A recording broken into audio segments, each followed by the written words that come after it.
Hello students, this is the fourth video of chapter Some Basic Concepts of Chemistry। तो इससे पहले वाले video में हमने सिग्निफिकेंट फिगर्स के बारे में डिस्कस किया था। आज उससे आगे की बारे में डिस्कस करेंगे। So without any further delay let's start the video. तो आज करेंगे हम जो है डायमेंशनल एनालिसिस। Dimensional analysis. तो डायमेंशनल एनालिसिस होता क्या है? वो मेथड जिसकी हेल्प से हम किसी एक फिजिकल क्वांटिटी को या एक यूनिट को दूसरी यूनिट में कन्वर्ट करें, उसे हम डायमेंशनल एनालिसिस बोलते हैं। ठीक है ना? तो the method which used to convert one dimension to convert physical quantity from one dimension to another dimension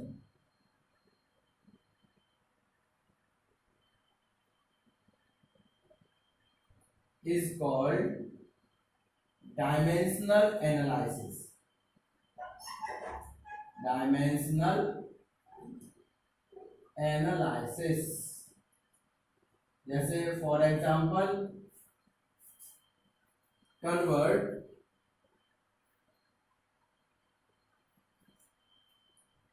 10 hour into second. इस तरह से क्वेश्चन आ सकता है कि आप जो है 10 आवर को जो है सेकंड में बदलें, तो आप सीधे लिखोगे 10 आवर इक्वल टू, अब 10 आवर, एक आवर में मिनट कितनी होती है 60 और मिनट में सेकंड कितनी होती है 60। आप डाल दोगे सेकंड तो ये कितनी हो जाएंगे 3 6 1 2 3। ठीक है ना? सेकंड। इस तरह से आप कन्वर्ट कर सकते हैं। तो सिंपल मेथड है। जैसे एक और देख लें, कन्वर्ट 35 kg इंटू ग्राम। तो 35 kg इक्वल टू 35 और 1 kg में ग्राम होते हैं हमारे पास में 1000, तो ये आपका आ जाएगा 35,000 ग्राम। इस तरह से सिंपल जो है कन्वर्जन है जो केमिस्ट्री में यूज होते हैं। नोट करें इसे।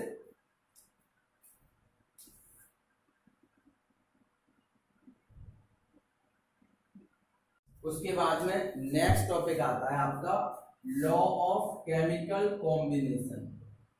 Law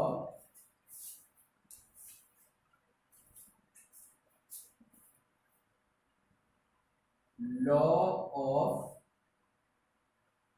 chemical combination.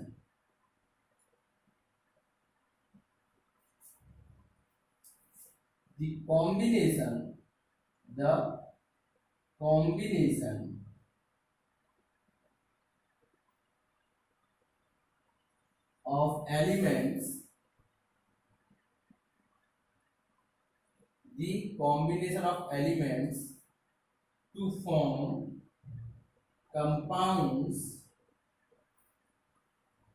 governed 5 basic laws। These laws are called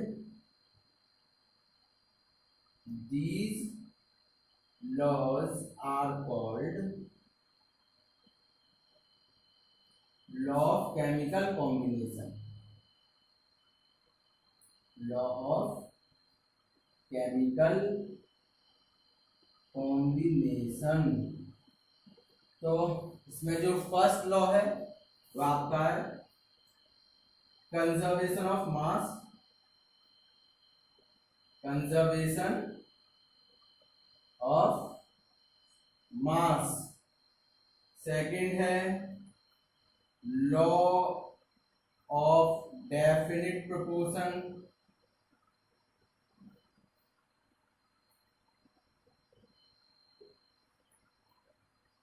third है law of multiple proportion,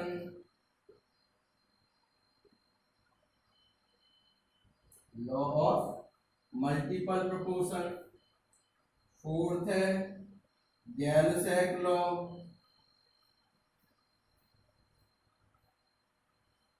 Gay Lussac law of gaseous volume, और फिफ्थ है एवोगैड्रो लॉ।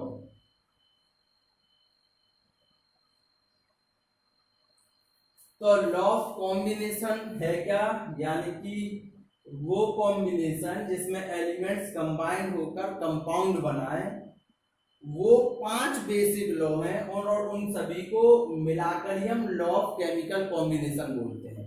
और वो 5 बेसिक लॉ कौन कौन से हैं? Conservation of mass, law of definite proportion, law of multiple proportion, Gay Lussac law of gaseous volume और Avogadro law.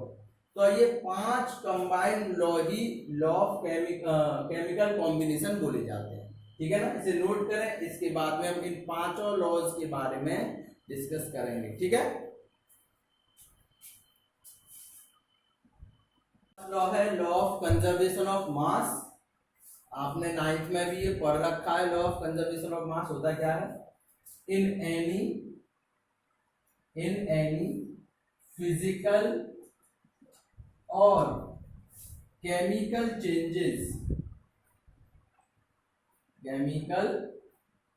Changes mass will be same of reactants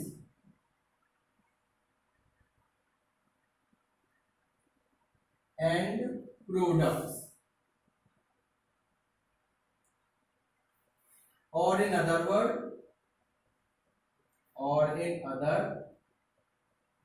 word mass can neither be created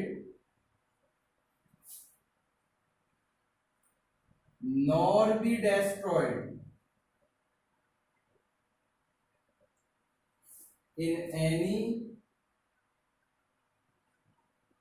chemical or physical reaction। यानी कि physical या chemical changes में mass same रहता है reactant का और product का भी। या हम ये कह सकते हैं कि मास को न तो खत्म किया जा सकता और ना ही बनाया जा सकता है किसी भी केमिकल और फिजिकल रिएक्शंस के लिए। ठीक है ना, फॉर एग्जांपल जैसे हमने ले लिया, ये मान लीजिए NaOH, ये बेस है NaOH, इसकी एक एसिड से रिएक्शन H2SO4। ठीक है ना, तो ये बनेगा Na2SO4, सॉरी और थोड़ा सिंपल लेते हैं, HCl में लेके NaOH में लेके यहाँ लेते हैं HCl, ये हो जाएगा NaCl प्लस H2। ठीक है, ये बेस, ये एसिड और ये। अगर इधर पे ये हमारे पास में रिएक्टेंट है, Na का मास होता है 23, ये 16 और ये 1। ठीक है ना, तो ये टोटल होते हैं 40 और ये था 1 और ये 35.5 यानी कि 36.5। और अगर हम इन दोनों को जोड़ना है तो टोटल हमें मिलेगा 76.5 इस साइड का रिएक्टेंट का मास जो है। अब इधर देखते हैं तो Na23 और ये हो जाएगा हमारे पास में 35.5, ये हो जाएगा हाइड्रोजन 1 × 2 और प्लस के 16, इसे जोड़ेंगे तो ये हमारे पास में आएगा 58.5। ठीक है ना, और इसे जोड़ेंगे तो ये आपका आएगा 18, और इधर से अगर आप टोटल निकालते हो 18 और 58.5 का, तो वो भी आपका आएगा 76.5, यानी कि mass of reactant equal to mass of product. यही इसका लॉ है, ठीक है ना, इसे नोट करें। नेक्स्ट देखते हैं, उसके बाद आता है second law, law of definite proportion. तो पहले इसकी डेफिनेशन देखें, उसके बाद समझाऊंगा इसे क्या है। A chemical compound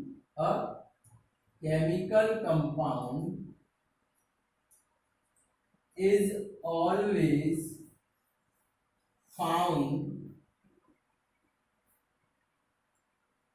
to be made up of same elements combined together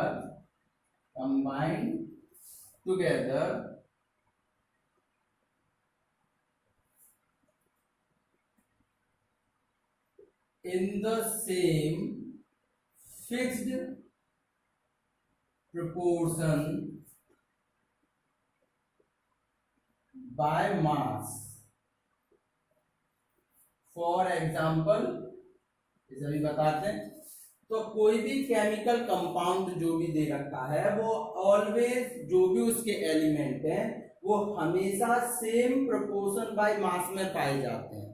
जैसे अगर वाटर का एक मॉलिक्यूल दे रखा है, वाटर का मॉलिक्यूल H2O, अब चाहे आप ये मान लीजिए कि इंडिया के किसी शहर से वाटर का सैंपल ले लो, या वर्ल्ड में कहीं से भी वाटर का सैंपल ले लो, वाटर में कुछ इम्प्योरिटीज हो सकती हैं, लेकिन वाटर का जो मॉलिक्यूल होगा वो H2O की ही फॉर्म में होगा।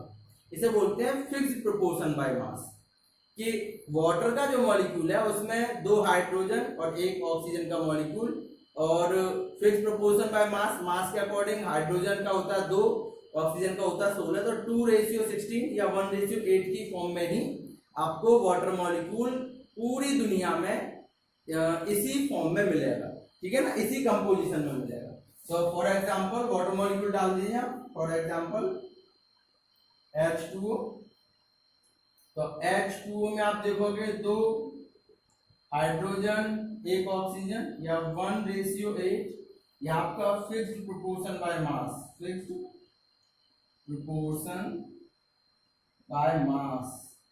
चाहे आप कहीं से भी वाटर लें, लेकिन वाटर के मॉलिक्यूल में 1 और 8, 1 हाइड्रोजन और 8 ऑक्सीजन के रेशियो का ही मास पाया जाता है, ठीक है ना, नोट करें इसे। थर्ड देखते हैं, तो law number 3, law of multiple proportion. पहले इसकी डेफिनेशन देखें, फिर से समझाता हूं। According to this law according to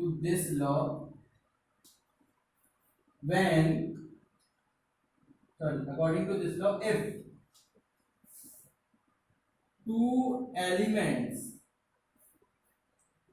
combine to each other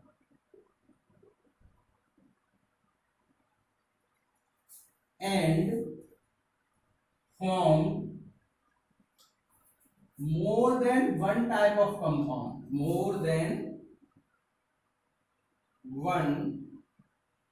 types of compound,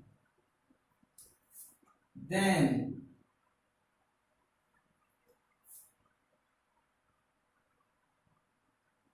the mass of elements which combine to fixed mass of other element are found in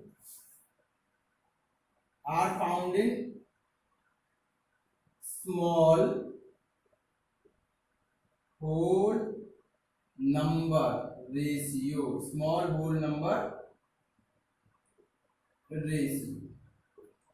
for example, अब पहला definition समझ लें। According to this law, यानी कि इस law के according if two elements combine to each other and form more than one types of compound, यानी कि दो एलिमेंट आपस में मिल रहे हैं और वो दो एलिमेंट एक से ज्यादा तरह के कंपाउंड बनाते हैं, तो जो भी कंपाउंड बन रहे हैं more than the one types of compound, then the mass of element which combine to fixed mass of other element are found in small whole number ratio। तो जब एक दो एलिमेंट एक से ज्यादा तरह के कंपाउंड बना सकते हैं तो उनके मासेस का जो रेशियो होगा वो भी स्मॉल होल नंबर होगा, मतलब पूरा पूरा उसमें डिवाइड जाएगा। फॉर एग्जाम्पल, जैसे एक तो हमारे पास में हो गया वो ऑक्सीजन और वाटर। ऑक्सीजन और वाटर मिलके दो तरह के कंपाउंड बनाते हैं। एक तो बनाता है वाटर, यानी हाइड्रोजन और ऑक्सीजन मिलके वाटर बनाएंगे, और दूसरा हाइड्रोजन और ऑक्सीजन मिलके H2O2 हाइड्रोजन परऑक्साइड भी बनाते हैं। अब यहाँ पे भी हाइड्रोजन और ऑक्सीजन है, यहाँ भी हाइड्रोजन और ऑक्सीजन है, लेकिन कंपाउंड दो तरह के बन रहे हैं, एक वाटर है, hydrogen peroxide.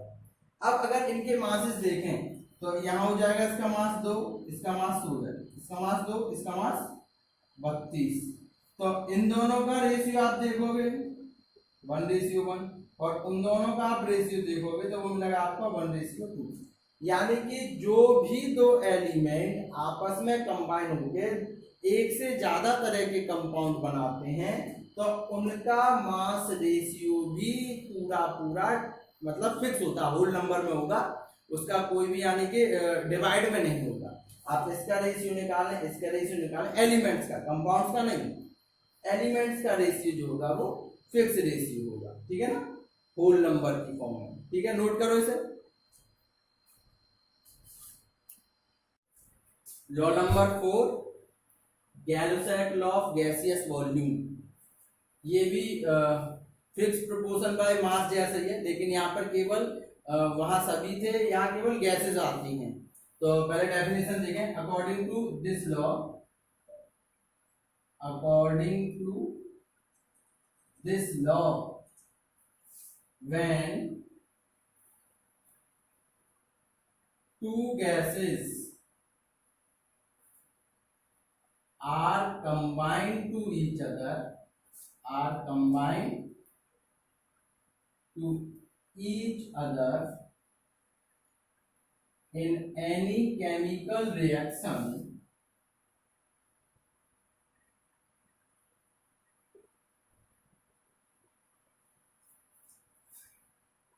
in any chemical reaction they do so in simple ratio by volume provided by all gases।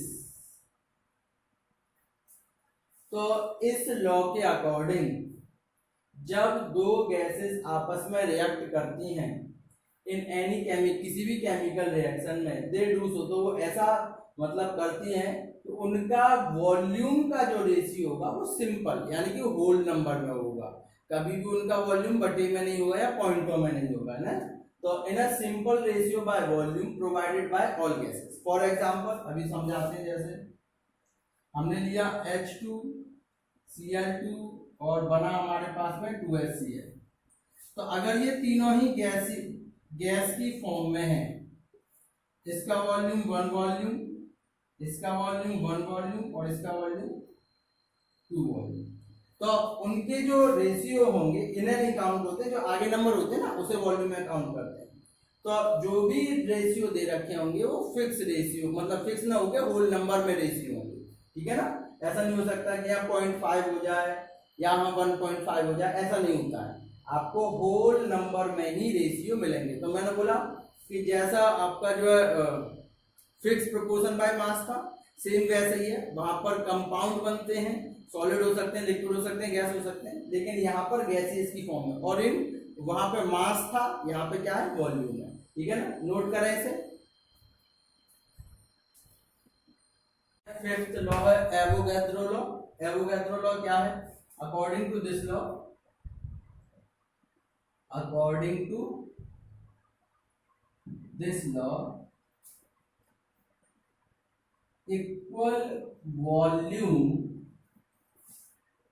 of all gases contain equal number of molecules at same temperature and pressure।